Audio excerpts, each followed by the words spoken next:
I meant to say that before. Cut that up, throw that in. This is not tax advice. Let me start. Are you recording? So an LLC or a sole proprietorship are some of the most common ways our customers have seen to organize their business. And the question really is if one or the other is right for you. So let's talk about it. I don't think so. It is certainly helpful, and the bigger you get, the more you need it. But to start out, it's not necessarily something you need. A sole proprietorship is a business owned and operated by one single individual. And it's generally meant for smaller entities, businesses that, maybe as a hobby, that they just want something to be a business. For a sole proprietorship, in the eyes of the law, the business and the owner are one and the same. So there is nothing distinct or separate. They are treated as one thing by the law. The LLC is a separate and distinct entity and is treated as such.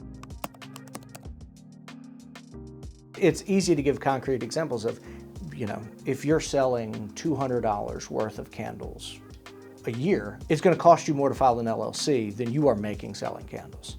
And what is your potential liability that you're trying to protect? If you're selling $200 worth of candles a day, then you're definitely going to want to make sure you've got those protections.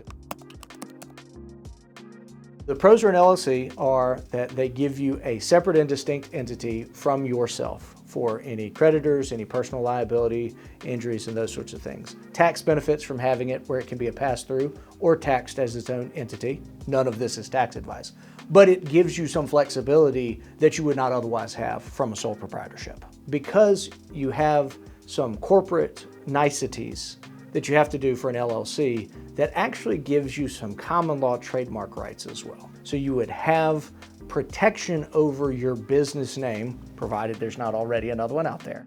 Arguably, LLCs are seen as more credible. There are some vendors that will only deal with certain entities, so you have to have a tax ID number, those sorts of things. If you are not filing the annual report, if you have not done everything necessary with bylaws, organizational structure, and that sort of thing, then you are not going to be able to benefit from the protections of an LLC. Just by virtue of calling yourself an LLC does not actually give you that protection.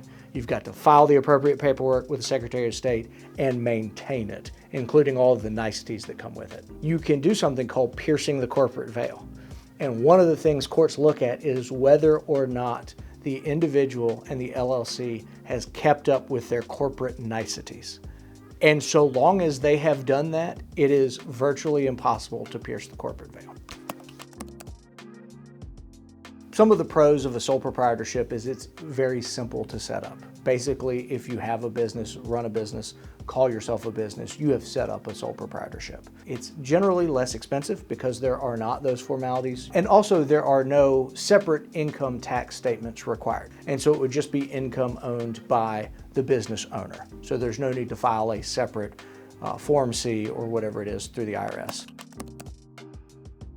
So the con would be you're not as protected, right? There is not a separate legal entity standing between you and whatever you are selling. There also, again, are not some of the potential tax benefits from having an LLC. All that income in a sole proprietorship passes directly through to the individual, whereas in an LLC, it can be treated differently. It doesn't have to be, but it can be. Just one. Whenever you're cooking pulled pork, you always want to make sure it's cold right before it goes into the smoker because cold meat attracts smoke. Is that good? Yeah. So, all right, fix it in post. Yes.